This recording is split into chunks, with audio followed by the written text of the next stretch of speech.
Howdy doody, everyone. Welcome to Respawn Aim Fire, Kick-Ass Raven Gaming Podcast brought to you by Affable Ideas. I'm one of your hosts, Chad Michael. Listen to this munchy bunch.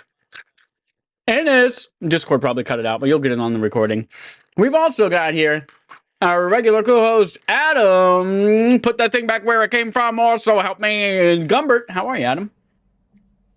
Hello, how are you this evening? I'm having a grand old time.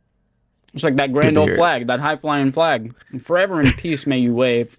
July 4th, Whole next faithful. week. We've also got our RAF regular here. Alex, she's out of our hair. Just when we dared to care. Cozina, how are you? McDonald's has done fucked me over. Uh-oh. I'm sorry, guys. I know that our fan base has millions of fans of the big old golden arches, but McDonald's has done fucked me over on this one. You mean worse than the way they fucked me over when we went to McDonald's for a hot second in Boston? Yeah. And they were if like, you can believe it, we're not going to call your number out, but we're going to hide your McDonald's. meal down behind this little counter. And then you're going to wait That's there the for city 20 of minutes. Boston. And then you're going to ask, hey, where the fuck's my meal? And they're going to say, it's behind this little hole in the counter, but we're not going to tell you. that was pretty shitty. But I mean, at least in that case, you got what you wanted. Let me set the scene for you. Okay. June 19th, Dextro, Juneteenth. at Dextro on Twitter, puts out McDonald's Canada has released quote unquote ramen flavored fries. Whoa, Now, that I don't sounds see nasty. this tweet. I don't see this tweet. However, at Matt from You RI, can't, hold on, good hold old on, buddy hold on, Matt. hold on. Yes. Ramen's not a flavor. Ramen, I that's mean, like they saying figured soup out how to make it a flavored flavor. fries. Soup is not a flavor. Well, yeah, Or but you meat wouldn't flavored. Like, meat confuse is not a ramen flavor. with just being a generic soup. Like, you wouldn't confuse ramen with, like, tomato soup, for example. No, those are two different things. But soup is a broad category of tastes and things that could be. Ramen In is a any broad case. category of whatever could be in there. In any case, Matt from RI tweets at me, and his tweet is real simple. It's just, at Alex Kazina, report back. And I tweet back at him the emoji of the guy saluting, and I say, literally just made a note on my phone to do so. And here's the thing. I was prepared to go above and beyond for Matt. I was like, you know, it would be really good to do a live taste test on this podcast of the ramen flavored McDonald's French fries. I'd all planned out. I was like, all right, mathematically, given how long it takes me to bike to my nearest McDonald's, how long it takes me to wait to get my order, and how long it will take me to get back, I bet that if I leave at 7:30, rush there, get my fry order, and rush back, I'll be back just in time to do the podcast, and the fries won't be too soggy or atrophied or whatever have you. Whatever happens to McDonald's French fries when they're left out for a little bit too long. Get the order, or rather, is what I was going to say. Here's the thing about McDonald's. McDonald's, on paper, sounds like a great institution. Every single McDonald's that you walk into anywhere in the world is going to offer you the exact same quality of food, no matter where you are, where you're from, whoever's behind the counter. That's the promise of McDonald's on paper. In practice, I walk into this McDonald's, 3 of the 4 self-help kiosks are completely either broken down or just inoperable. Go to the one last self-help kiosk, make my order. Of course, no receipt paper prints out, so I have to do the real awkward thing where I'm like, hey, that's my order, or at least I think it's my order. Is that my order? It has like 2 things of fries in it. I swear I'm not trying to steal someone else's order. Get my order, and I notice on the receipt that came with it that it just says 1 small fry and 1 medium fry. I'm like, huh, that's odd. I mean, I got 1 small fry as basically what you would call like the control, just to have as a reference of like what like normal McDonald's fries taste like. The medium fries should be the ramen flavor fries because they only come in like medium size, but it should say medium ramen flavored fries. Why does it just say medium fries? Lo and behold, I get home. I have my fries stored nicely in a little heat-proof lunchbox to prevent them from losing too much heat. And I get 1 normal small size McDonald's thing of fries and 1 normal non-ramen thing of medium-sized McDonald's fries. Oh, look at that atrophied fry about to fall off the front of it. Yeah. And I double, triple check. There's no like ramen like seasoning packet or like ramen dipping sauce or anything like that they included separately. It's just two ramen goddamn is just sitting in a bowl of snotty-looking water broth. So, like, they could just be water broth flavored fries, and you wouldn't know the difference. So maybe they are still ramen. Yeah. Anyways, McDonald's, you're on watch. I had a lot of faith in you. I knew you to be a source that I could go to whenever I was in pain, whenever I needed a buddy to lean my shoulder on. But this incident has shown me that you are not to be trusted. Whenever I was in pain. Oh, God. Oh, I think I broke my arm. Oh, quick, let's get you to the hospital. No, go to McDonald's. Go to McDonald's. I need the ramen flies. Oh, I said flies. What an idiot. You can catch me saying other things on twitch.tv/AffableIdiots on Sunday evenings around 8:30-ish Eastern time. We're a little early today, which makes me a little randy, because that means I'm going to get to Hot D faster. House of the Dragon coming up later today. We're not streaming it on Twitch. You can stream it on Max. Good for half the family. Which half? You find out. If you don't want to listen to us live and you want to watch Hot D live instead, you can go to YouTube and podcast services Tuesday mornings at 9 a.m. Eastern time as well and catch us there. And if you don't want to watch us at all or listen to us at all, you can live in a time when this podcast didn't exist. Get in a time machine, go back to 1944 and celebrate the war coming to an end. We are going to talk about a few things today, almost all of which are Nintendo Direct related, and some of which are things we played, etc., etc., etc. But we're going to start with our main quest. Direct. Hold up. Before two surprise we do our main segments. Quest, I have hogged enough time on the mic at the beginning of this podcast already, so I'll try to keep this short and to the point. Last week on Respawning Fire, I announced that Cozy Bear's Cooking Season 5 would be debuting July 3rd, which is not this upcoming Wednesday, but the Wednesday after that. Today I come bearing more news, more precise news about what you can expect out of Cozy Bear's Cooking Season 5. There will be 6 episodes that will be running every Wednesday from July 3rd to August 7th. And each episode will be airing at 5 p.m. Eastern Standard Time instead of 8 p.m. Eastern Standard Time. I know you're probably wondering, Cozy, that's awfully early for you. Don't you have a day job? Nope, I actually, as of this Friday, no longer have a day job. After nearly 3 years at PTW Montreal, I finally decided to bid adieu to my friends in the office space and kick it out on my own for a little while to focus on my own independent ventures, such as my streaming efforts and, of course, my fun, wacky-dacky stuff here at Respawn Aim Fire. So look forward to that.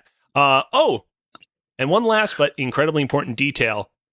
Starting with this season of Cozy Bear's Cooking, I'm going to be streaming live to both Twitch and YouTube. That's right. Whoa. I'm going to be multi-streaming, and I will be making sure to pay attention to both chats, both people that are going to be interacting on both platforms as my shows air live.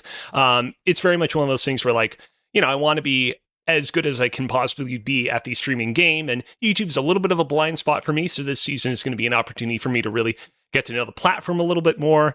On top of that, my YouTube channel is something that I've not necessarily put that much work into, but I have been putting work into, and I want to continue to grow it, and this will be an opportunity to do so. Beyond that, discoverability on streaming platforms is difficult, and so the more places that I'm streaming to, it stands to reason that the more people that I will potentially get coming in to watch my streams. If you want to find me on YouTube, you can find me at youtube.com/@ Cozy Bear Live as well. It used to be Cozy Bear and then like a random string of numbers. I decided to just consolidate it all and make it so that it's now just youtube.com/@ KOZIBEARLIVE, like on Twitch.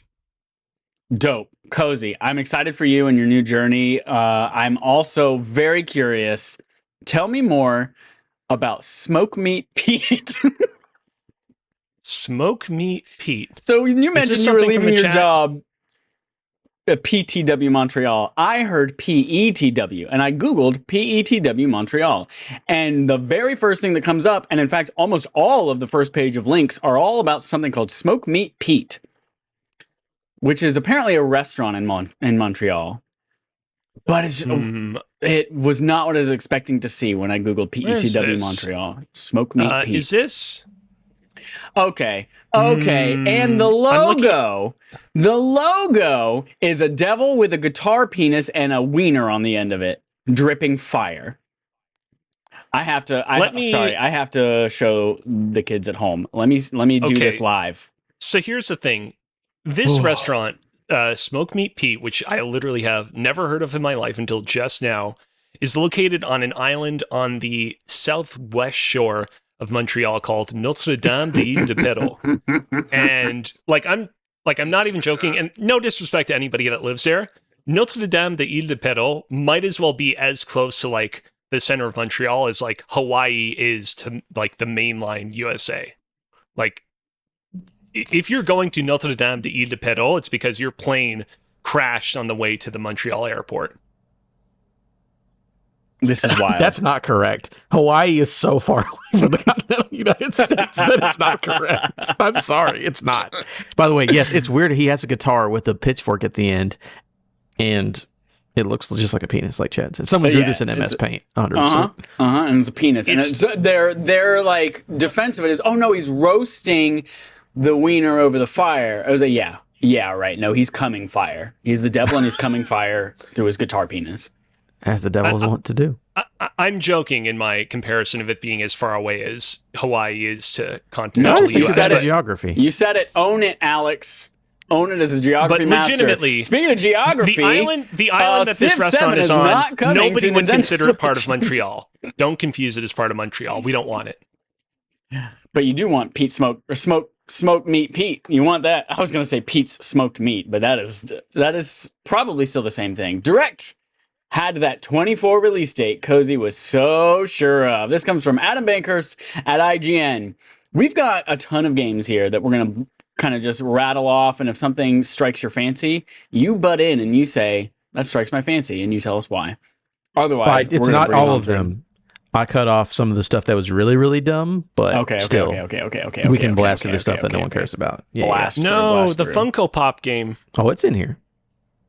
Let's start with maybe the biggest news that came out of this, a brand new surprise Zelda game, The Legend of Zelda Echoes of Wisdom. Brand new game in the legendary franchise will be released on Switch on September 26th, 2024. That's 3 months away, folks.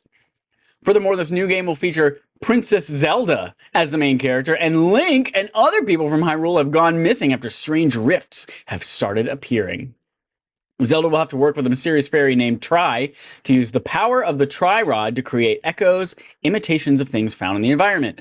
This means you can make bridges out of old beds or use water blocks to reach new heights and more. Thrilling.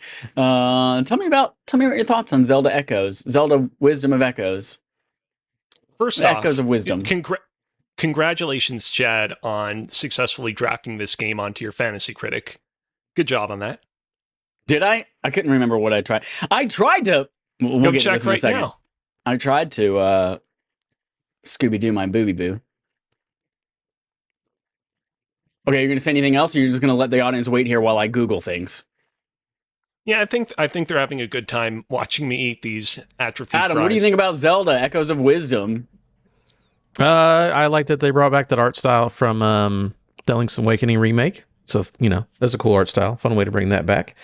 The game itself, I don't necessarily care about, but putting Zelda front and center is cool, and I like the art style. So those are two big pluses for me. All atrophied fries aside, I mean, this game is a genuine surprise. It was very unexpected to see this game show up in the direct. I will say, I am curious to see how they're going to balance the act of copying objects in this game, because it seems like the kind of ability that would potentially be pretty overpowered, especially considering that the footage we saw didn't give any sort of indication of you having like a meter of like how many objects you can create at any given moment. I can see people potentially like really going out and like breaking the game using it, but I'd imagine that the people at Nintendo are real smart, and they've probably built this game such that you're not going to immediately be just wrecking a streak through it by just building a million different beds. It's not, look, I'm a big fan of the old school Legend of Zelda games where you had a very specific set of tools and abilities at your disposal that you would use to solve preset puzzles that usually only had like a number of preset solutions. This game is clearly not exactly that, but I am definitely looking more forward to playing this game than I am to going back and giving Tears of the Kingdom another shot. So yeah, looking forward to it. I'm interested in the idea that there's a Zelda-focused Legend of Zelda game. My boner went straight to Flaccid Town as soon as they said, "Oh, and you're just taking copies of horseshit around everywhere that you don't care about. Old beds and blocks of water and a pillow and a chair and a stool and a table, and you're using that to solve all of the puzzles in the whole game." And that sounds super boring to me. There's no combat. If something attacks you, you have to, like, I don't know, put up a trampoline and let the attack bounce back and hit it. And I'm just not into it. I'm into the art style, and I'm into the concept of a Zelda game with Zelda, but this is not the implementation that I want. Real quick, we have a lot of other games to cover. What's funny about the combat in this game is that you can create copies of enemies that you've fought and then have those enemies fight on your behalf, which is weirdly very similar to the way that combat worked in the Tingle game, which was Tingle's Freshly Picked Rosy Rupee Land, where you would everyone's literally favorite recruit Zelda other game. people. Everyone remembers that one, of course. That game, not so great. We'll see if this one does a better job of it. I gotta say, this is I'm bummed out that there are 2 games in major franchises at Nintendo this year that have come out where the female lead, or the female finally gets a leading role in the game, but it's like, it's not the game you wanted it to be. Like, I wish they would just make a Zelda game where Zelda's a badass. And I wish they would make a Princess Peach game where Princess Peach is not walking around interviewing, I don't know, penguins and figuring out who the hell did some stupid museum crime. Penguins. Who are the things in the museum that she was like, they were touched called, the wrong statue? I believe they were called theats. Like, it's like theater, but right. Those are less weird than penguins. I just want them to give them good games, like on the same caliber as their male counterparts. And this, I don't know. We'll see, but it's not stretching my panties in a way that makes me feel good. I don't know if that's a saying. Do people say that really in Canada? Maybe. I don't know. So that's coming out September. Well, 3 months away. We'll find out. So I'm glad you drafted that one, Alex. After over 7 years, Nintendo has finally shown off Metroid Prime 4 Beyond with gameplay and a 2025 release window. I'm going to call an audible. Can we move our discussion of this one to the very end? We're going to move our discussion of this one to the end because I want to, not because you told me to. Okay. Got his ass. Mario and Shut up. Mario and Luigi Brothership is jumping on Nintendo Switch on November 7th, 2024 with a very unique and colorful art style. This new adventure will send our favorite brothers on an island-hopping adventure on the part ship, part island called Ship Shape Island. This was a surprise too. Yeah, brand new out of nowhere. Right, especially considering that Alpha Dream previously had closed. We had assumed that like people from Alpha Dream had jumped ship, pun not intended, to other developers within Nintendo's stable. But yeah, I did not expect this game to come out at all. But Nintendo has been on a big RPG kick. I mean, I will say, of the like Nintendo games that we know are coming out in 2024, this is probably my most anticipated. This series is extremely solid. I've played every game except I don't think I played Paper Jam. But yeah, these games consistently delight, and this game looked very much in the same spirit as the prior ones that we know and love. Looking forward to it. Dope. I did not expect to see the Mario and Luigi series come back well, I guess, what do they say, 9 years since it's been back? But like, I feel like we just got, I don't know, a remake of something. But yeah, did not expect this, especially at this point in the Nintendo Switch lifecycle, which is a theme that's coming up throughout the rest of this direct. Is like, holy shit, the Nintendo Switch has a lot of first-party stuff coming out in the next 6 months that is just like, I did not expect to happen from all of this. To be honest, though, I don't love the art style is cool, whatever, but like, there's this purple that shows up on the shadows of Mario, and I'm like, I don't want, why? Why are you purple? Get out of here. Get out of here. Weird. I'm glad you also drafted that one, Alex. So good luck to you, because I looked at the other Mario and Luigi games and they did not review as well as I wanted them to review if I were to draft it. So glad you got that one. Dragon's Quest HD 2D remakes are coming to the Switch later this year and next. The first one, Dragon Quest III HD 2D, which we knew was coming already, will be released first on November 14th, 2024. And then Dragon Quest 1 and 2 HD, son of my bitch. Dragon Quest 1 and 2 HD 2D will follow in 2025. This one was a surprise. We did not know that this was being worked on. And they're billing the whole thing as the, I can't remember his name, starts with an E. The main character, like the trilogy of his games coming out that you can play in HD 2D. Eric from Dragon Quest. No, it's something dumber, like Aragon or something, or Eowyn. Edric. Erdrick. ERDRICK. Erdrick. It's Eric, but with a stupid in it. Yeah. You guys remember the Aragon movie? No, I never saw it. I'm not a nerd, not a fucking nerd. Can't wait for House of the Dragon, though. Woo! So yeah, I'm pumped for this one. I've said it when they announced it last time. Dragon Quest 3 or Dragon Warrior 3 on Game Boy Color, as they called it then, was like the first JRPG that I played as a kid, and it made me fall in love with it. So I'm pumped for it. I will say, Jeremy Irons and John Malkovich are in that Aragon movie, so shout out to those guys. Are they? Yeah, Who's good Jeremy people are in bad Irons? movies all the time, Adam. I know, I love it. I think he's just like the guy who trains him or something. That's a bad movie. He's Rom. Remember when Oh, Sean sure. Connery is the voice of the dragon in Dragonheart? Oh yeah, you're more Good people in bad movies, man. Yeah. Although I don't know if is Sean Connery good? I don't know if I've seen enough things of him where he's not just being Sean He's Connery. dead, so you have to say he's good. Oh no, that means he can get canceled now too. You can retroactively get canceled in heaven. Donkey Kong Country Returns HD is set to be released on Switch on January 16th, 2025.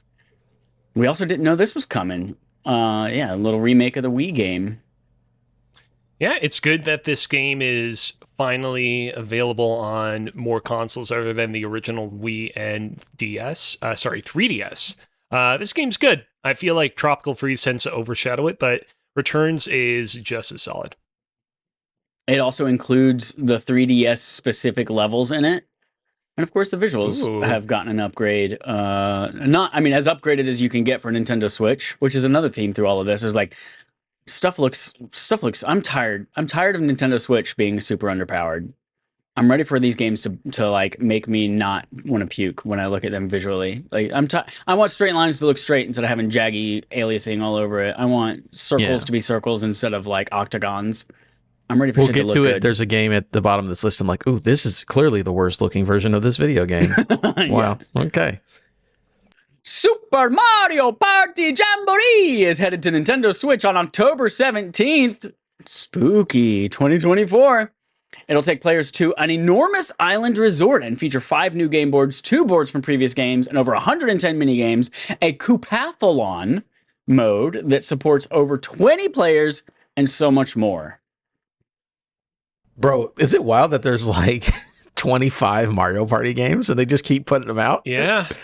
I was remarking to a friend actually that like, hey, it makes sense that they keep putting out more of these games because these games sell so incredibly well. But it is a little annoying whenever I'm like, oh man, I totally want to play some Mario Party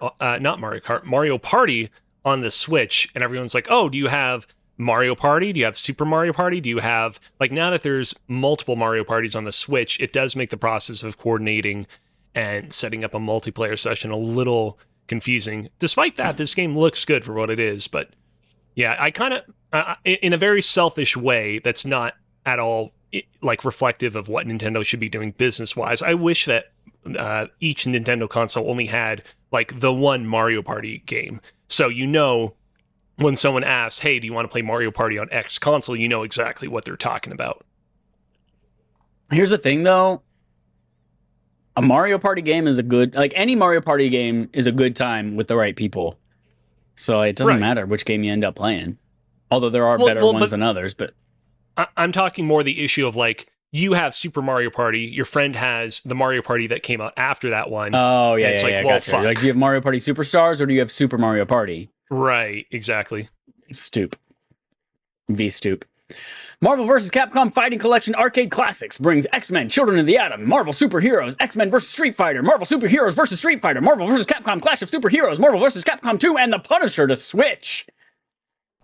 Oh, a little surprise. This one's cool. Yeah, I know. Maximilian was hyped about Marvel vs. Capcom 2 coming back. Actually, I'm about to Google this. Are these the arcade games, or are these all just fighting games? Because I would love a collection of the arcade stuff as well. Well, the Punisher one they showed off was a beat 'em up. I was going to say, yeah, that one's like and X-Men Children of the Atom. That's the X-Men one was the arcade one, right? Yeah. Like the beat 'em up. Oh, okay. This got much more interesting over just the fighting game for me. That's a good one. This is a good announcement. To be like, hey, by the way, here's a lot of good shit you haven't been able to get easily for the last couple of years. A fun little benefit to announcements like these is when they trigger a bit of horny posting of people on the internet. What? Because immediately after this announcement was made, people started pointing out, oh man, look at all this official artwork of Spider-Man and Morgan hanging out and like high-fiving and stuff. And that cued like a whole slew of new horny artwork, which I'm appreciating. Who's Morgan? She's from that fighting game, but she's all over Spider-Man. Morgan. She's the one with the green hair.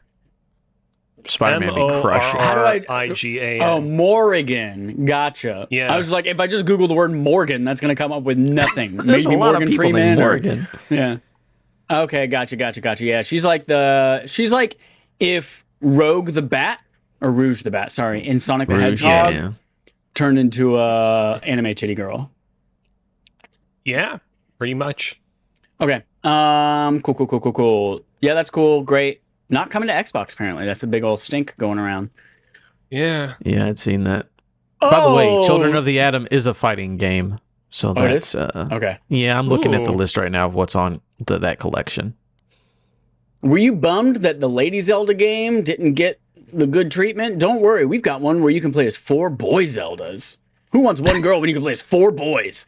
Legend of Zelda: A Link to the Past and 4 Swords, Metroid Zero Mission, Perfect Dark, and Turok Dinosaur Hunter are being added to Nintendo Switch Online, including a brand new app just for rated M for mature Nintendo Switch Online N64 titles. This is cool. One of my friends groups in one of my secret Discords, like, we're definitely making a game night out of this now that it's like incredibly easy to actually play this game multiplayer. Because back in the day, this was one of those games where, like, if you wanted to play this multiplayer with a group of friends, you all had to have your own Game Boy Advance with your own cartridge of the game with enough link cables to daisy chain together to actually get a legitimate multiplayer session going. So this is actually very convenient and appreciated. We had one of those, like the little octopus ones where it's like one thing and it has a bunch of different link cables coming off. I guess 4 was the maximum, so maybe it wasn't an octopus, it was a halftopus. Yeah, cool. Nintendo World Championships NES Edition is set to launch on Switch on July 18th, and the Nintendo Direct gave fans a new look at the game that features over 150 speedrunning challenges from 13 NES games, and the Collector's Edition comes with a dope gold cartridge, NES cartridge, even though it doesn't actually do anything. It's just cool to look at. And that's up right now for order on Best Buy. And did I almost buy it? It's $60 for the Collector's Edition. Did I almost buy it? I did. And then I realized, what the fuck am I going to do with this gold NES cartridge? I'm going to look at it for 2 seconds, and then I'm going to have it in a drawer. And I already don't have enough places to put up all the shit that I want to put up right now. So I'm glad I didn't buy it. Nintendo gave fans another look at LEGO Horizon Adventures. We saw that there. Cool. Disney Illusion Island's Mystery in Monoth? Free update is out now. Monoth. Great. Luigi's Mansion 2 HD. Shut the hell up, Mr. Monoth. Luigi's Mansion 2 HD will be released on June 27th, and Nintendo shared one more look at the spooky and fun game we'll get to experience once more. Here's a game. Here it is. Here's a game, y'all. Funko Fusion is bringing together over 20 entertainment worlds into one for a wild action game. Yikes. Whew. Yikes. With the power of the Nintendo Switch, you can take this bad game on the go. It looked... First of all, the game bad. looked bad. Second of all, it looked like I don't know whether it's an art style choice or a like, hey, this is what we had to do to get it to run on Switch choice or what, but like outlines were coming in and out and you couldn't see things, like shadows on things were glitching out. And these looked horrible. Yeah. Horrible. Yeah. You'd have been better off showing either pre-rendered or an animated, anything that wasn't the real game, because the real game looks very bad. Yeah. I would have faked that shit in a heartbeat. Not into it. Metal Slug Attack Reloaded is an action-packed 2D pixel tower defense game coming out now. You can go play this now if you have any affinity for Metal Slug. I don't even know what it is, but I've heard the name a lot over the last 25 years of being conscious in the gaming world, so. Darkest Dungeon 2 will be bringing its terrors to Nintendo Switch on July 15th, my sister's birthday, 2024. Switch players will be able to use touch controls, customize their difficulty, discover 10 companion pets, and explore the progression hub known as the Altar of Hope. You guys Darkest Dungeon people? I want to get back into it. I played one a bit, and I liked it. That game demands a lot, but I have not played 2, and it's been out for about a year or so. One of these days I think I'm going to, though. You got to be in a mood to be like, I want something that hates me. Let me play this game real quick. I played Darkest Dungeon 1 on Vita a long time ago, before I really knew, like, I think maybe that was the very first roguelite game I'd ever played, and I didn't even know what a roguelite was, and I didn't understand why I didn't like this game. I was like, I don't know, people are fucking dying, and I go in here and I do some shit, and like they pick up some poisonous thing, and they bring it back, and I didn't understand what a roguelite was. And now that I have that appreciation for it and I understand what roguelites are, I was like, oh, these are a cool mechanic, and I enjoy the different ways that maybe I'll enjoy Darkest Dungeon again if I go back on my Vita. Or hell, maybe for my sister's birthday, I'll buy myself Darkest Dungeon 2 on Nintendo Switch. Just kidding. Happy I'll buy it birthday, elsewhere. sis. Here's a game for me. Yep. Stray meows its way to Switch this holiday. Meow. 7 out of 10 game on a 7 out of 10 console. Dope. Yeah, game also, it's like, oh yeah, this runs better on everything else, huh? Yep. Sure does. Yep.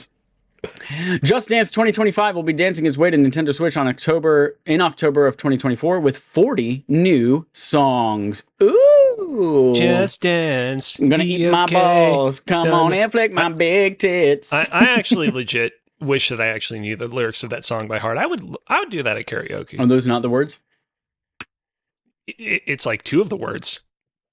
Okay. Not gonna lie, that game is actually fun. Serve up Sounds some fun. justice on September 6th as Miles Edgeworth in Ace Attorney Investigations Collection. I can never remember which one's the horny one. Is it Ace Attorney or is it the other one, Phoenix Wright? Ooh, I don't know. They're both about lawyers. Are they the same game? No. Wait, Okay. yes. No. Is Phoenix Miles Wright / Ace Attorney? Is it Phoenix Wright Miles- Ace Attorney?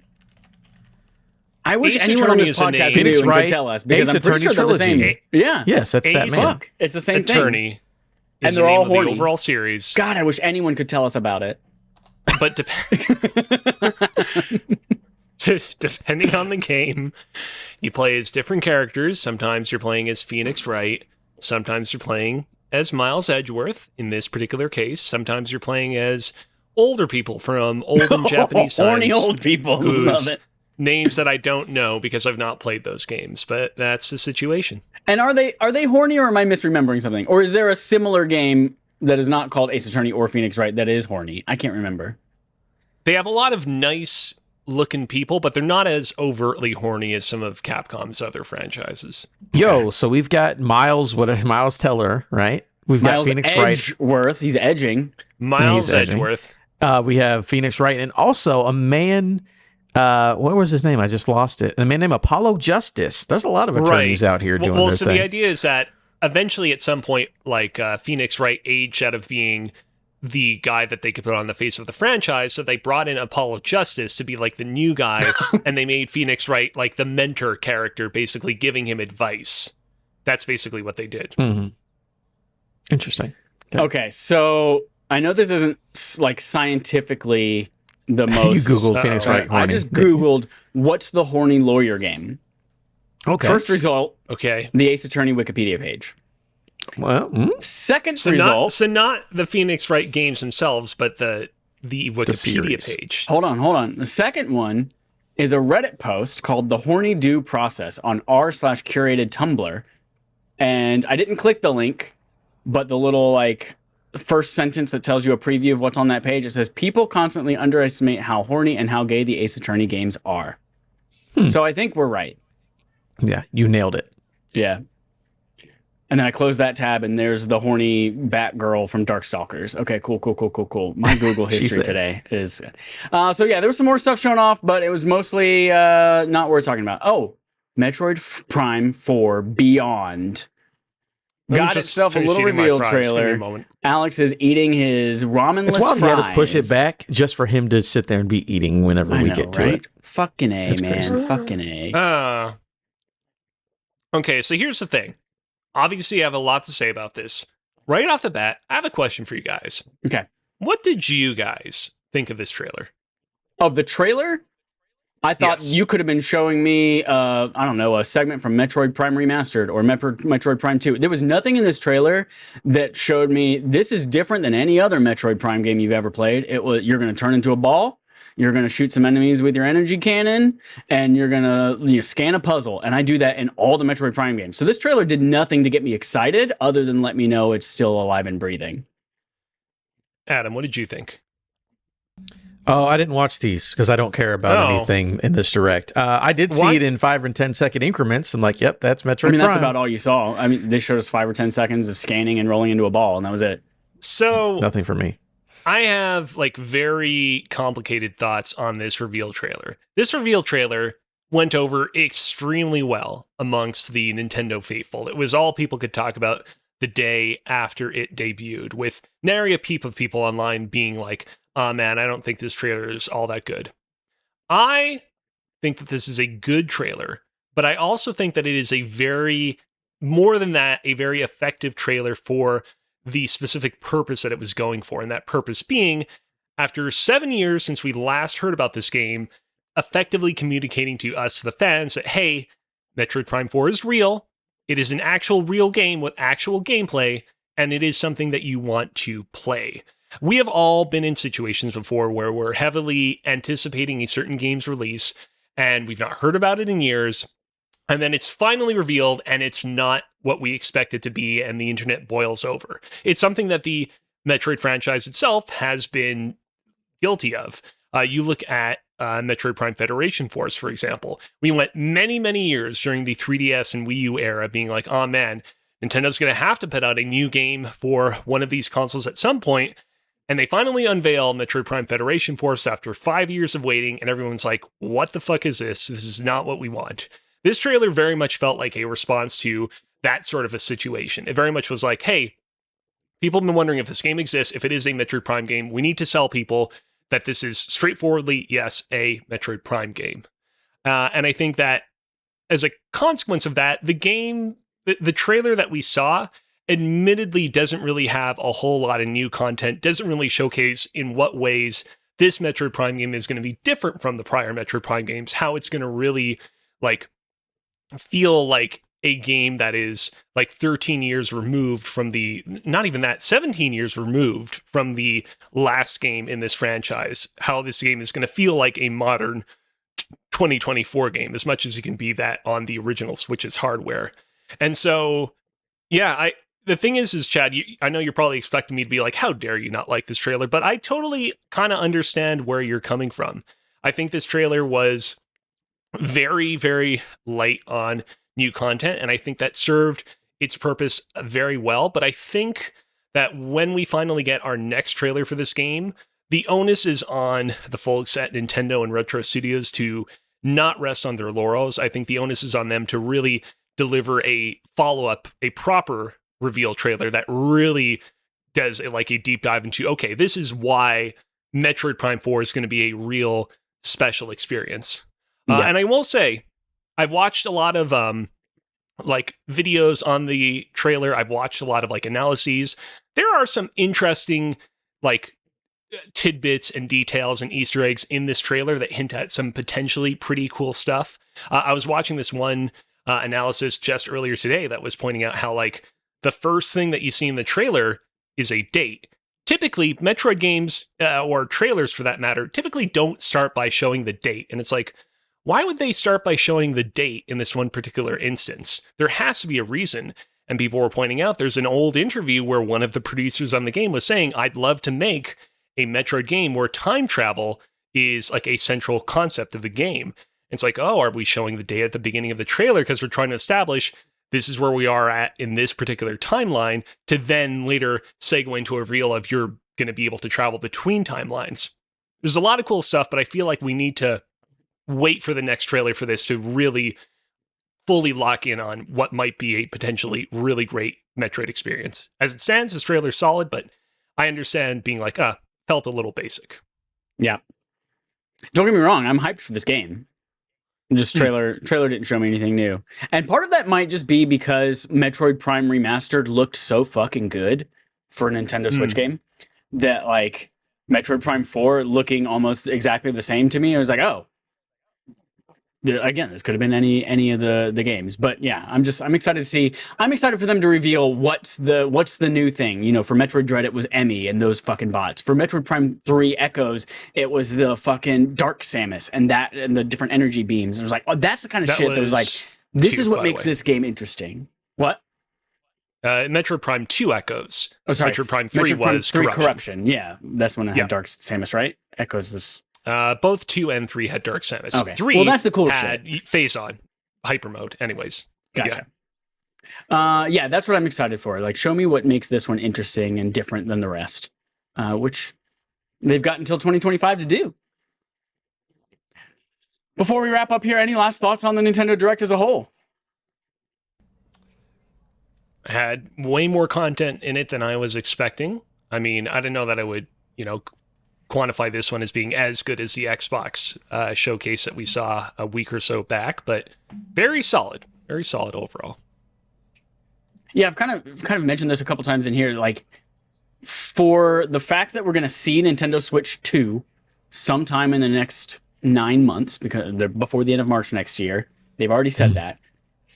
To know that they had, and that rumors were that they got delayed, like Nintendo Switch 2 was supposed to be out this year, to know that we have this many first-party games that are still to be released, it makes me really think that it's not going to be a huge departure from Switch 1 to Switch 2. Like, I don't think the control scheme is going to change a ton. I think it's going to be 100% cross-platform compatible, so that all of your shit that you're buying now is going to, like, they 100% are building Nintendo Switch games that will work on the Nintendo Switch 2 in some capacity. Maybe they're up-resed, maybe they run better frame rate, who knows? But, like, yeah, it makes me think Switch 2 is a lot less of more of a Switch Pro to me, probably, than a brand new input method or something like that they tend to do.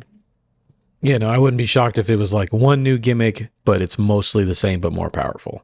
Which, with how successful Switch is, that's not a stupid idea to do that. So, yep. We've got a... What was I gonna... Fuck, there was a song... Let me scroll back up in here. Something inspired me that I was gonna do this song too. I can't remember what it was. Fuck, I'll do this instead. Segment from Adam. I'm loving it. As Alex was it Just Dance, maybe? No, it was earlier than that. Yeah, okay. Very cool. But this week, we're having a segment from Adam, and it's a good oldie but a goodie. Oldie because I did it one time, goodie because it was amazing when I did it. I'm bringing back How Long to Beat, the quiz game. Ooh, I liked this one. I'm warming up. Maybe there's an ultimate showdown. Maybe I have an idea in my head for an Olympics style idea. Different nations, different events. It's going to be good. But yeah, so we're doing How Long to Beat, the game show based on... Speaking of which... Oh my God. McDonald's French fries all done. Oh wow. Thank you for the update. Proud of you. It was a bit of a struggle towards the end there. All right, now can you put your trash in the trash can, and then we'll let you get ice cream in a little bit. Clean up. All right, fucking song. Yeah. But yeah, How Long to Beat, the game show based on the mobile daily check-in and do the How Long to Beat kind of an idea of those who've been playing that. But basically, all these games, I have 3 rounds. You guys both have your own list of 3. They're all games related to things shown in the Nintendo Direct.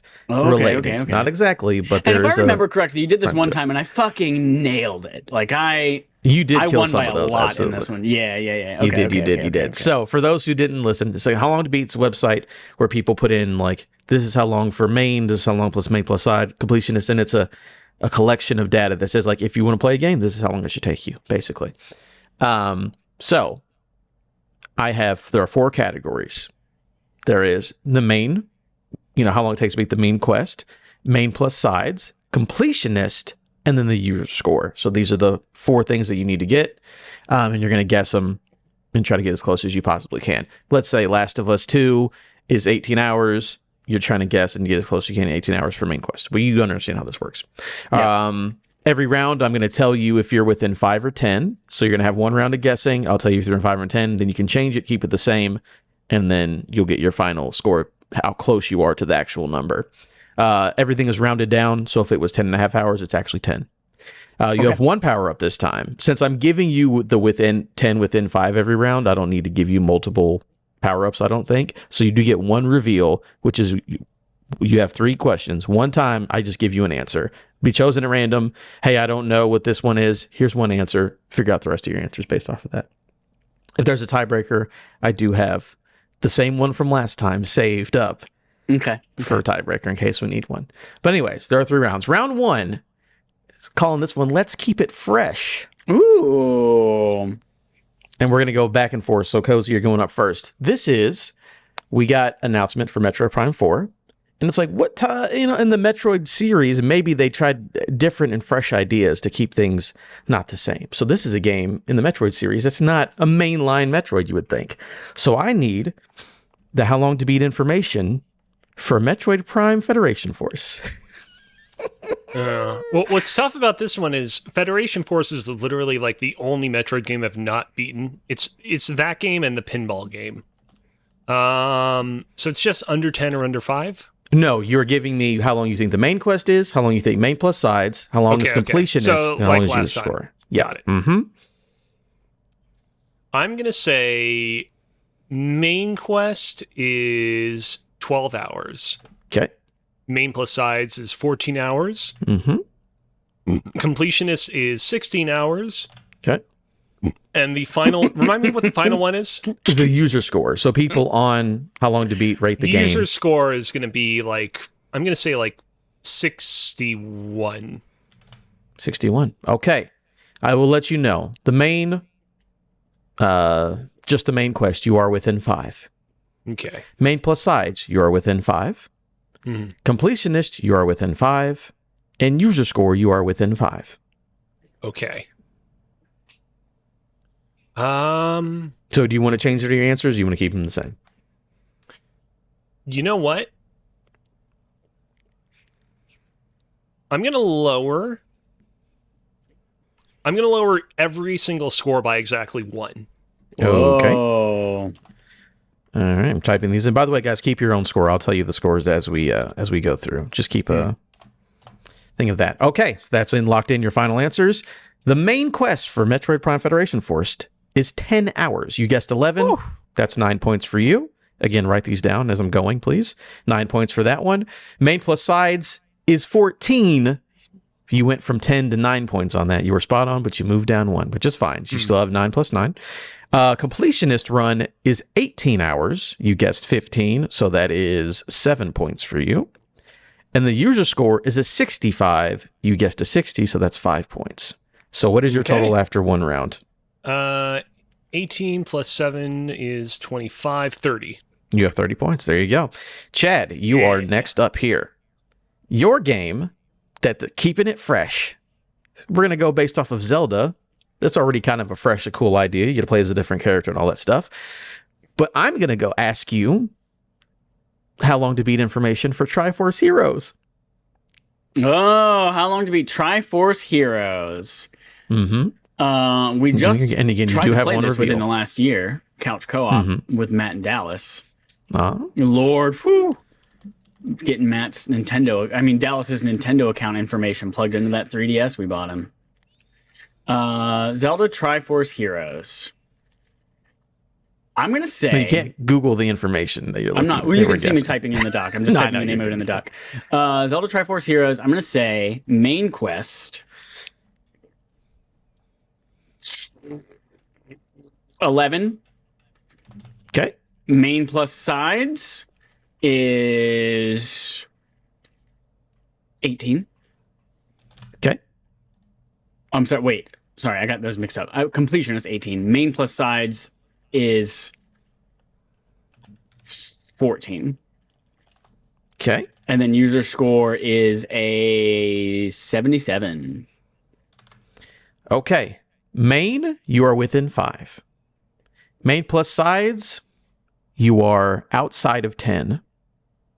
Completionist, you're outside of 10. User score, you are outside of 10. So Okay. you're within 5 on main, and everything else, I need new guesses from you. Okay. So then main, we're going to go up to 15. Okay. Main plus sides, we're going to 28. Okay. Completionist, we're going to 45. And Okay. user score going to a 65. I will say very good changes because you definitely got yourself a lot more points based off of those. The time for the main quest is 14 hours. You guessed 15, so give yourself 9 points for that one. Ooh. Main plus sides, 25. You guessed 28, give yourself 7 points for that. Completionist is 59 hours. Yikes. So you went up, but you didn't go up enough. Okay. And user score is a 64. Oh! So give yourself 9 points for putting yourself right on that. That's a big round. Big change. So I've never played Triforce Heroes either. It's like also one of the few gaps in my Zelda library. I'm super curious why it takes nearly 60 hours to 100% complete that game. It's all of the crafting the different armors that you got to get. And you have to go to this place to get the right materials to drop from this boss to go back and craft the fish suit or whatever the fuck it is. So it's a lot of... No thanks. Yeah, grinding stuff for materials. All right, after round 1, where are we at on scores? Cozy's at 30, I'm at 25. Okay, there you go. Still pretty close. Round 2. Round 2 is called, these are already out, guys. These are games that were shown off at the Nintendo Direct that are already out, but we can still have fun with their How Long to Beat scores. Chad, you're going up since we're going back and forth. Okay. Your game that I need all the How Long to Beat information for is Disney Illusion Island. God damn it. I don't even know what the fuck type of game this is. I want to use my lifeline. Okay. I will Let me get a random number generator. Random number 1 through 4. You got 4. Okay, so the user score is a 72. Which doesn't help with the other ones, but it was random. 0 with the rest of them. Okay, I'm going to go. But you got 10 points for that. Disney Illusion Island is a 18-hour game for main quest. 24 for main plus sides. 35 for completionist. 72 score. And you have the user score. You are not within 10 on any of those. Holy butts. All right, I'm going 32 main, 48 main plus side, 70 on completionist. Chad, you should have gone the other way. You've only got 10 points for this round. It was 6 hours for main. Main plus side is 8 hours. Completionist is 10 hours. It's a short little game. What game is this? I mean, I don't even know what this is. Disney Illusion Island was like the 2D platformer Disney game. It was like the baby's first Metroidvania. Yeah, it's like one of those games where there are no direct enemies that you fight. It's mostly puzzle solving. Fuck. Yeah, I was thinking it was some live service Disney game. What's the live service Disney game that keeps getting shit out of Dream Valley or something? Yeah. Shit. Okay. Gotcha. All right, Cozy, these are out already, guys. Is Darkest Dungeon 2? Okay. I'm going to say that the time to beat this one is going to be a cool 23 hours. On just the main, right? Yeah. Okay. I'm going to say main plus sides is 27. And I'm going to put completionist at 36. And I'm going to put the user score at 84. Okay. For the main, you are within 5. Okay. For the main plus sides, you are outside of 10. For Okay. completionist, you're outside of 10. And user score, you are within 10. Okay. Sorry, for the last one, I am You're within 10 for user score. within 10. Okay. Okay, well, that tells me that I got to jack up a couple of these ones a little bit. So I'm going to say for main plus sides, we're Are going you to go keeping to... your main the same, by the way? The main, I'm keeping the same. Okay, cool. Main plus sides, I'm jacking that one up to 38. Mm-hmm. Completionist, I'm going to go with 49. Okay. And for score, I don't know. Like, it's one of those ones where I can see it either going either way, of being way higher or way lower. I'm going to go... I'm going to go with 88. 88. Okay. So you give yourself 8 points for main because it's a 25-hour game. Yes, 23. Okay. Main plus sides is 65. So you're outside of the 10 still. Yeah.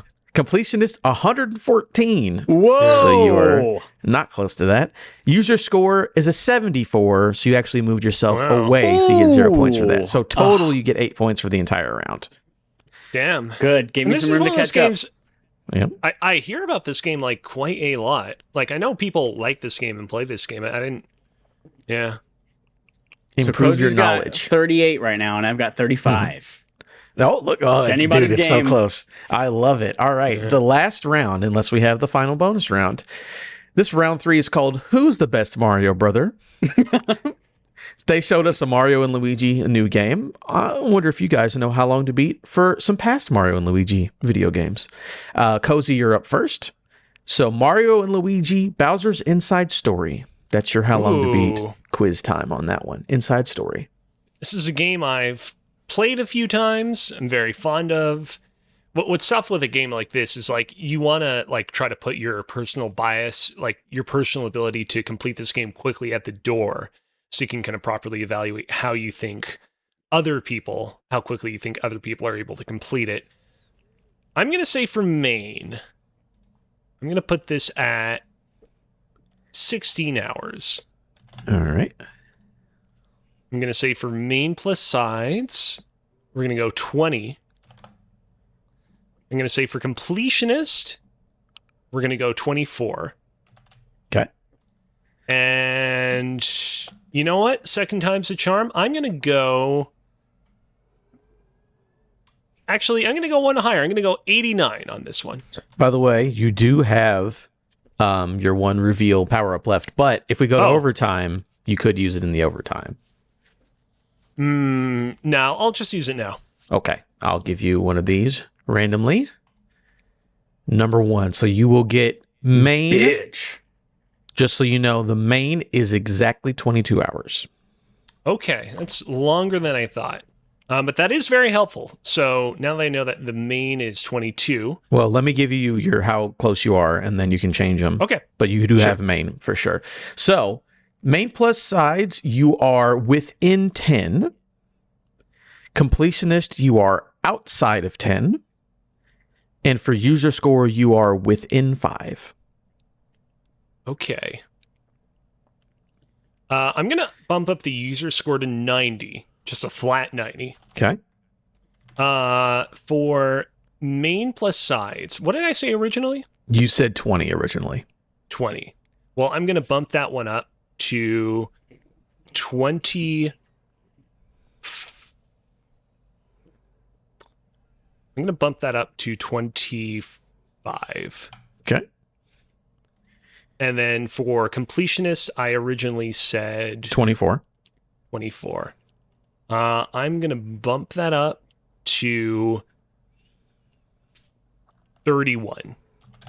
Okay. So again, you were exactly 10 points for main. Main plus sides is 26. So you gave yourself 9 points for that one. Completionist is 38. You guessed 31. So that is still some points. 7 away, so 3 points for that one.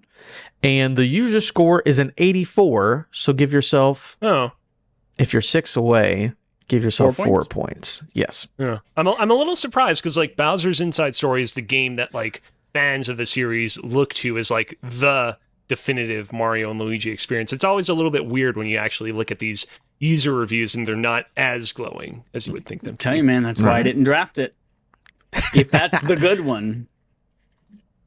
All right, Chad is up. It is your final game. You do not have a lifeline, but that's still fine. I think you're still close enough to keep it within. You have Mario and Luigi Superstar Sega. Ooh. Mario and Luigi Superstar Sega. All right, we're going to go with a... Let's see. Bowser's Inside Story was a remake, right? No. You're not getting any hints from me. Superstar Saga. We're going to go 19 for the main story. We're going to go 27 for main plus sides. We're going to go 38 for completionist. And we're going to go 81 for the user score. Okay. Your main is within 5. Okay. Your main plus sides is within 10. Your completionist is within 10. And your user score is within 5. Why do I feel like Chad knows exactly what the user score is? Because he probably reviewed it earlier when making Fantasy Critic calculations. I'm gonna go. We're just gonna call it a 22, same as other Super Mario Goopy Goop. 22 main. So you're changing your side or your main to 22? Yeah, changing my main to 22. Fuck, what did I say? I already deleted that at the doc. What did I say for main plus sides? You said 27 for main plus side. And I'm within 10, right? Mm-hmm. So I'm going to go for 35. Okay. I'm going to go for 45 for completionist. And an 80 for user score. Okay. For the main, it is actually 18. Butthole sex. You guessed 22, so that gives you 6 points, right? Because you're within 40. Yeah, 6 points. Main plus sides is a 21, so you actually moved yourself out of points. Completionist is 28. You moved yourself out with 45 as your guess. User score is an 82, so give yourself 8 points for the user score. Damn. What is that final tally, boys? All right, so I have a 49 as my final score. Mm-hmm. For me, round 1 was 30, round 2 was 8, round 3 was 26. I have 64. Super Mario 64 points. Mario 64. And Chad had 49, so you are not within our tiebreaker range, which I've determined is 15 points within each other that go to the tiebreaker round, which means, unfortunately... Wait a minute. We are exactly 15 points. Are you? Did I do... No, 64 and 50. Yeah. 49 to 64 is 15 points. Oh, boy. You're right. I couldn't do math. It is time for the bonus round. This is a good one. Man. Guys, I've been looking forward to it. I hope we did it last time. Here it is. I'm pulling it up now. I was not expecting this to happen. The video game we are playing, and again, you guys are both guessing together. So you're going to give me your guesses, and then I'll tell you, and we'll do it from there. This game is a game that I know you guys cannot answer it on. And you're absolute morons for not being able to. Our game for our tiebreaker to determine the winner is Baldur's Gate 3. I need the main plus sides completionist and user score for Baldur's Gate 3, 2023's game of the year. Okay, so we're both answering. Are we getting the 5 and 10 under, or sorry, yeah, I will still do that. Mm-hmm. Okay. I will do that still. Yep. Okay. I will go ahead because Chad ended that one. So I guess, Chad, go ahead and you can start this one. Give me a second because I am ready. But yeah, go ahead. Actually, hold on. I'm going to type I'm going to type your answers in here and then type Cozy there. So yeah, go ahead. Chad, give me your guesses for this video game. Does Cozy guess his numbers before you tell me mine 5 or 10? We'll do that. You guys will both give guesses and then I'll tell you what you're within just to make it a little more fair. Okay. So I'm going to say 44 for the main story. Okay. I'm going to say 72 for main plus sides. Okay. 125 for completionist. And a user score of a 93. All right, Cozy, I need your guess for Baldur's Gate 3, buddy. I'm going to go with 59 for main story. I'm going to go with 76 for main plus sides. I'm going to go with 131. 131. All right, I got the one at the end for completionist. And user score, I'm going to do 92. Okay. So, you guys have your numbers written down, or I've got them if you don't. I will say, because that was that. Cozy is within 10 for main story. Chad, you are outside of 10 for main story. Okay. Main plus sides, you are both outside of 10. Completionist, you are both outside of 10. User score, Chad is within 5, Cozy's within 5. Okay. So, Chad, give me your guesses. 67 is my guess for the main quest. Okay. We're going to go with a 95 for the main plus sides. Okay. 156 for the completionist. Mm-hmm. And we're going to bump up to a 94 for a user score. Okay. Cozy, give me your final answers. I'm going to go with 64 for the main story. For main plus sides, I'm going to go with 110. For completionist, I'm going to go 171. And I'm going to keep the user score the same. All right. So you guys both have them in front of you so we can calculate in real time, perhaps? Yep. Yes. Yeah, Cozy's yours are 64, 110, 171, and 92, in case you don't have it written down. Great. So, main story for Baldur's Gate 3 is 67 hours. Ooh, So Chad gets 10 there, points. baby. Cozy gets 7 points for being 3 off. Main plus sides is 111 hours. Oh, son of a Oh. bitch. Cozy gets 9. I believe Chad gets 0. 0 for that because you're outside of it. Completionist is 159 hours, which means Cozy gets 0 and Chad gets 7. Yeah. Okay. And it all comes down to the user score. The user score is exactly a 94. Chad gets 10 points. Cozy gets 8. I don't know the final scores. You But guys are doing the math. Here's the thing. is This the is in tiebreaker addition between- to our score already, right? Correct. Right. Is it This isn't our old yeah. score plus this one, or is it just who yes, won your old this score one? plus this one. Okay. So yeah, mine's 49 plus 27, which is 76. Okay. Damn. Cozy, what are you up to? So mine's 9 plus 8, 17 plus 7 is 24. So 24 plus 64 is 88. Okay, Yeah. so Cozy is still the winner. It was close. Came back. It was very interesting, but that means that Cozy is the winner for this one. I was going to say that was a nail biting finale. I Yeah. enjoyed that a lot. I was a little heaved when I was like, "No, you're still in this for one more round," but that was fun. Very good. Yeah, that was All good. right, That that's was my good. segment. I Very got good. beat, but I didn't get smoked meat Pete beat like Alex did last. Oh, that brings us to playtime. We're talking about what we played last week. Playtime, play. If you're listening to this podcast and you're like, "Hi, Lugashiza, we are already an hour and 10 minutes in, and you're just now getting to playtime," don't worry, there are no other quests. Okay, let's see. Yeah, unfortunately, we will punt this episode's Game on Game show to next episode. Perf. Alex, tell me about these are yeah. Tell me about all of these. Yeah, so last week I talked about everything that I got up to while I was in New York and LA. I talked about the many adventures I had there, trying out the pizzas of Joe and John's Pizzeria over on Myrtle Avenue in Ridgewood. Go check them out. I talked about everything I did at IGN Live, all the games I played there. Something I didn't really talk about in all those conversations, because we were already going long enough as is what I was playing in my downtime, what I was playing on the plane, on the train to New York, in all those liminal periods of time.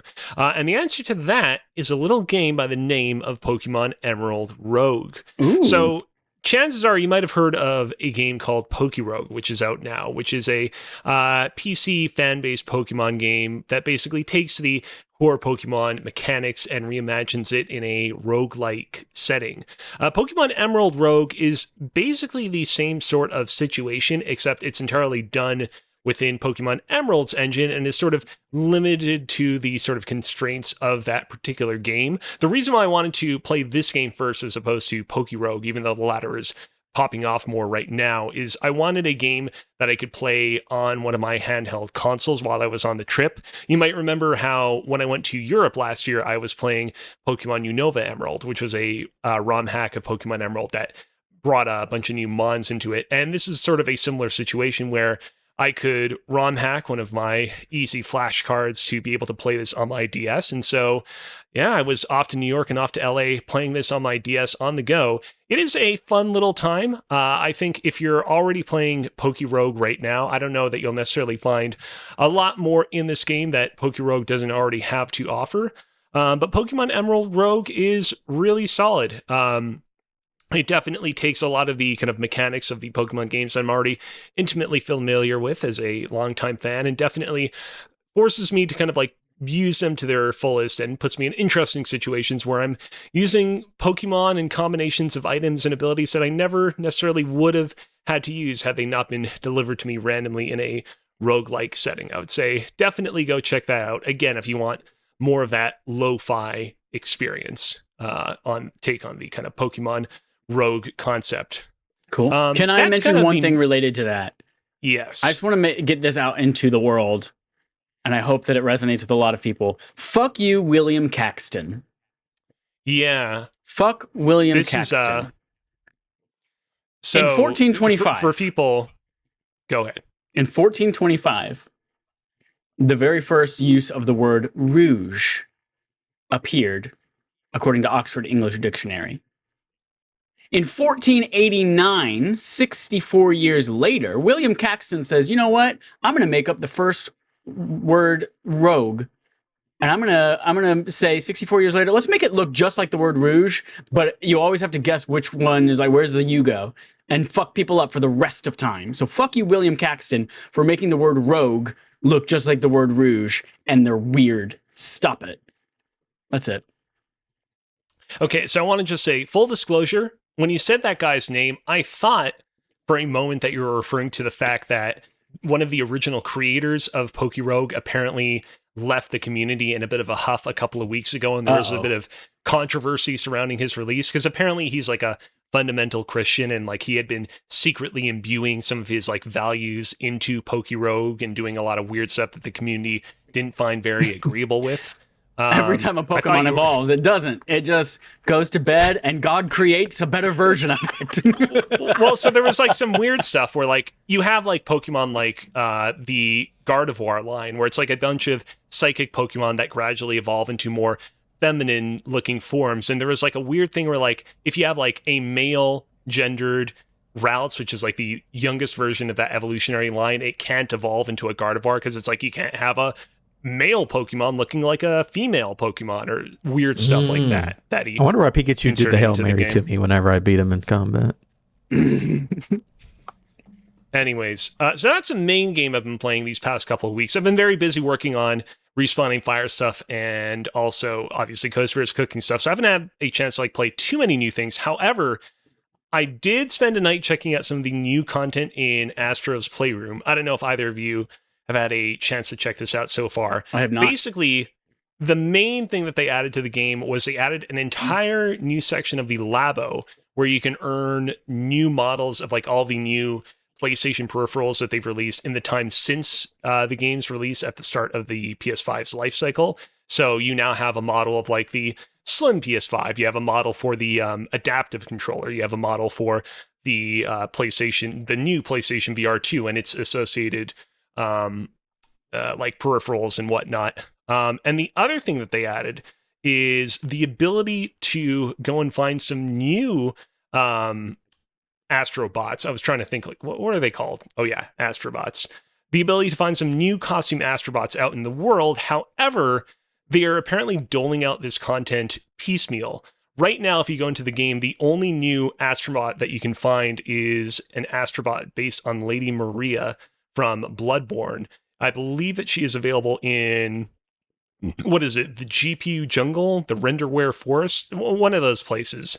You have to solve a real complicated and arcane puzzle that I may or may not have consulted a guide to figure out to find her. And then after that, she basically shows up in this section of the new labo room where there are like 3 other spots where you assume that in the future other astrobots will join her after you have found them when they're added in new future free updates. So it's a fun little incentive to, you know, keep people like me coming back to the game ahead of the release of the new Astrobot game, but not necessarily like a ton of new content right now, but still fun. And the last thing I just want to shout out, not a video game, but I will say, after coming back from New York and LA, I decided to finally finish watching season 3 of the anime Dr. Stone. And let me tell you, watching a lot of good anime in my time. Season 3 of Dr. Stone, nail biting. Nail biting, just like the game of segment from Adam that we just had. I highly recommend this one. Are either of you familiar with Dr. Stone? Can I take a guess at what it is? Yes. It's like Dr. House, but before we were able to build houses. So it's like caveman times, people trying to figure out, why is my leg, you know, like turning black and going to fall off? Well, we didn't know what diabetes was. So you probably, I don't know, said something bad about God. And that's why. So is that what it is? Dr. Stone, like caveman doctor? You are actually not as far off as you would That's think upsetting. you were. I will try to keep this very, very spoiler light because there's a lot of unexpected twists and turns that make the show so enjoyable. Basically, modern day Japan, people just hanging out, bumming around, farting around, whatever they do in Japan. All of a sudden, beam of green light envelops the earth and basically turns everyone to stone. And people can still like think within their minds while encased in stone. Can't do anything though. Hundreds of years, thousands of years pass, and then randomly, under unusual circumstances, one person gets liberated from his stone prison. And basically he's like, all right, it is my objective to figure out why everyone got encased in stone, to try and figure out how to liberate everyone from their kind of stone prisons, and from there to try to restore the world to what it once was and figure out what caused this in the first place. I won't spoil anything else other than to say that it is a genuinely great time. This is a great example of an anime that I think works well as both an anime if you've seen a lot of it, but also if you're kind of a newcomer that wants something that is beginner friendly and isn't going to immediately hammer you in the face with, you know, a lot of the things that people tend to be very apprehensive about when they talk about the anime, so to speak. Go check it out. And season 3 is great. Adam, tell me about volleyball. Tell me about the volleyball you've been playing. It's a great sport. You know, it's really good cardio. You can hang out with your buds, drink some beers, and knock a little leather ball around. It's a good time. Everyone should try out volleyball. American pastime. No, I actually didn't even think I was going to do it, but my son brought up. So me and my son used to play a little video game on the PC called Valorant. On the PC? Yeah, on the PC. And Me and my son used to play this game called Pussy. and they're bringing it to consoles because that was shown off during Jeff's Fun Time Carnival festival in the summertime. And I was like, you know what? I'll just throw my name on there. I didn't expect to get it. I put in for the beta, and then like 10 minutes later, there's like, here's a code. You can get in. So I've been playing Valorant on PC, and I hate to say this so late in the podcast, so I hope people get to the end. I have 5 codes I can give away. So if you have either Xbox or PS5, I can get you into Valorant, and we can all play Valorant because it's a really fucking good time. It's nice being able to play on a controller. Is Valorant not free to play on PC? Yes, but there's the console version is in beta because they're bringing it to console. But you had to get a code for PC beta? But it's still free. It's just like you sign up for a beta and then you get into the beta. You know what I'm But saying? you specifically got a code for PC beta, even though PC is free? No. I got a code for console beta. Gotcha. I applied for Okay, console beta, got okay, into okay, the okay. console beta, and in doing so, they said, "Here's 5 codes to give to your friends." Gotcha. So, if anybody wants to play on PlayStation or Xbox, doesn't matter. If you want to play Valorant, I need a team of people, so let's all play Valorant because it's a ton of fun. It's basically like colorful Counter-Strike, but fun. How many and I'm people are on really a squad? digging it.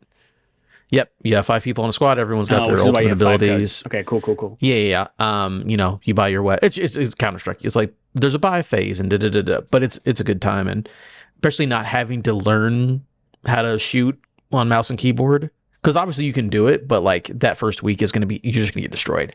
Like these kids click your fucking forehead so fast, it's ridiculous. So playing on console, it's already going right now. Oh.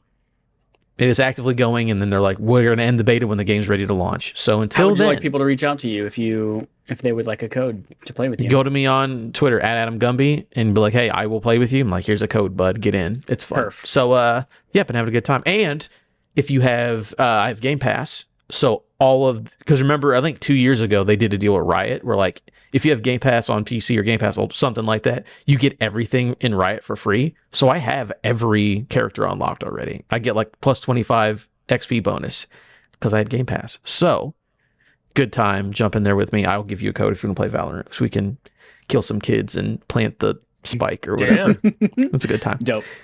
Oh, and secondly, if you're going to be in Seattle at the end of August, let me know because I'm going to PAX West. I'm confirmed going to PAX West. What are the dates on that? It is the very last weekend in August. Okay. Yeah, it's like August 29th through September 2nd or something. I'll be on a panel. Maybe I'm there because I'm going to be featured on a panel. Maybe not. Maybe I'm just there to hang out.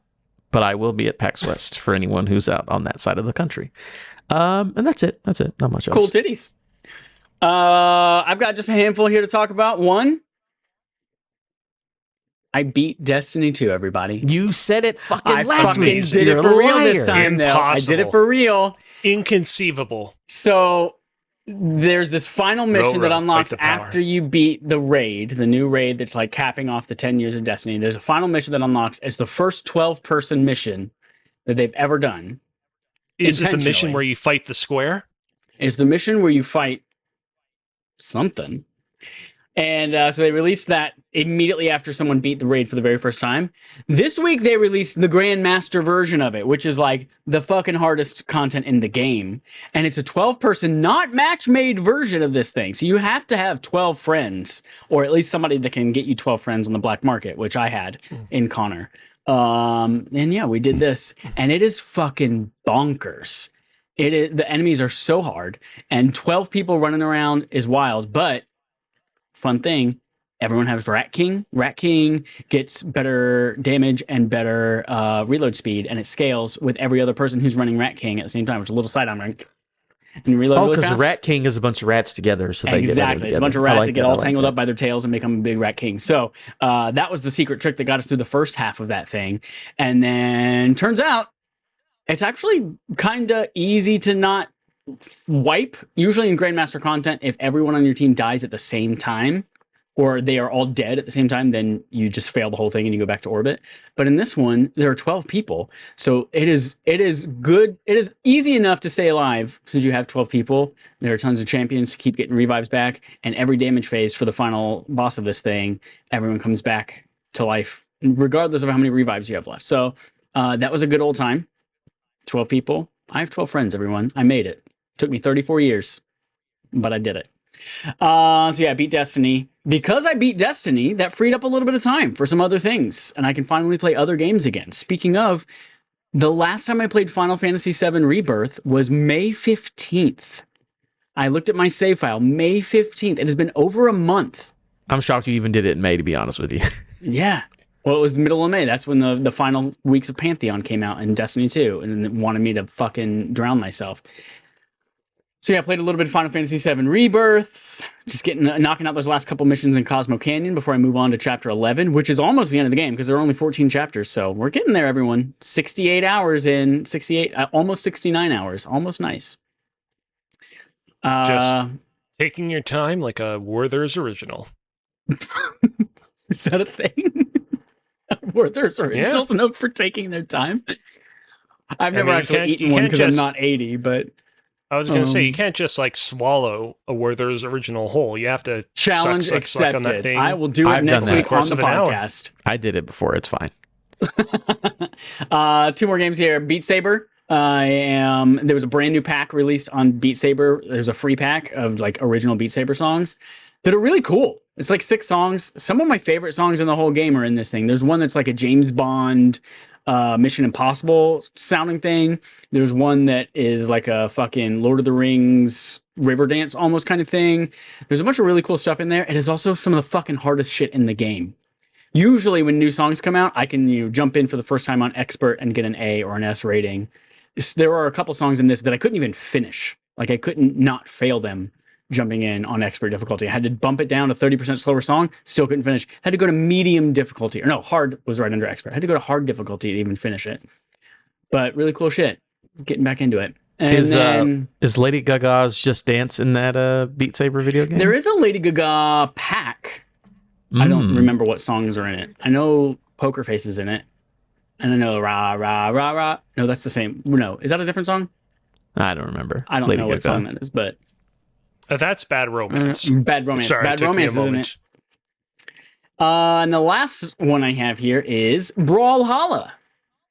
Playing some Brawlhalla. Speaking of free-to-play games on console, that is our Barf game for the month of June. And you're like, what the fuck is Barf? Why did you guys just talk about throw up on here? It's our backlog accomplishment with Respawn and Friends game, which you all determined that you would like to see us play each month. And for the month of June, we were gone for like half of it. It's a short month already at 30 days, and also lots of shit going on. So we're like, let's pick a few easy games that are free to play, live service. You can kind of get what you need from them from jumping in, playing a few matches, et cetera, et cetera. So I played a little bit of Brawlhalla. I'll probably play a little bit more before we talk about it next week. And if you have played Brawlhalla, speaking to the audience at home, not the Adam or the Alex in front of my eyes, and you would like to tell us about your experience with Brawlhalla, either write it in and we will attempt to remember to read it, or let us know you'll be on the podcast and we'll just have you here and you'll chat with us live from New York. It's Saturday night. So that's one benefit of being a patron over at patreon.com/respawningfires. You get to vote on upcoming games. And speaking of, as we're skipping the Game on Game show and we're going straight to the end game here, you can also, over at patreon.com/respawningfire, vote for next month's game, because it is now the last week of the month. So we will put up next month's, which Alex's or Adam's? Whose game is it next month? This will be Adam, I believe. Adam. That's right. So Adam, we'll need some games up there on the Patreon. We'll put some games up there. You can vote on that. You can also vote on Twitter if you just don't want your vote to count as much, but you still want to participate. You can do that. So participation trophy. And then you can also, while you're there, check out our RAF game shows. There is one up right now that is currently exclusive for patrons. It is the Locked and Loaded relaunched edition. Starring all your favorite friends. There's lots of giggles, there's lots of fun, etc., etc. That's up for you right now. And if you are not a patron, you get access to them just super late after the conversation's already done and no one's talking about it anymore. But don't worry, you can still watch it. Ad supported. Maybe? I don't know. Do we have ads on our YouTube stuff? I don't remember. No. You can watch it on YouTube and podcast services. You can listen to it. And that currently, the latest one is the Pokemon one. What do we call that game? Pitch Perfect. Pitch Perfect. That one is called Pitch Perfect. Sorry, I thought you were referring to like the subtitle of that particular episode. Pokemon : what if the machines were Pokemon? And that's what it is. So Pitch Perfect. I think that's what it is. Alex gives us a ton of different machines and we have to pitch the coolest or most effective Pokemon out of it. And it is a time. Took 3 years off my life. That's what you can get at patreon.com/respawningfire. And here's your homework. Aside from doing that, July 3rd, the day before Uncle Sam's birthday, the day before America's independence, a day that has not yet come for Canada because they are still under the rule of the king. And you can also tune into Alex Kozina. Alex, where do they tune in and how? you can tune in to watch the debut of Season 5 of Coast vs. Cooking, as Chad said, on July 3rd at 5 p.m. Eastern Standard Time over on twitch.tv/CozyBearLive and on YouTube at youtube.com/@CozyBearLive is there as well. I have a very good source who tells me that if Cozy gets to 500 subs on Twitch... Excuse me. Wow. If Cozy gets to 500 subs on Twitch before the end of Season 5 of Cooking with Cozy, Canada is allowed to be a sovereign nation. Whoa. I got that information from the king. That's it, everybody. That is episode 358 of Respawn Aim Fire. Thank you, everyone, for listening. Until next time, here's our usual sign-off. Fuck you, William Caxton. Meow.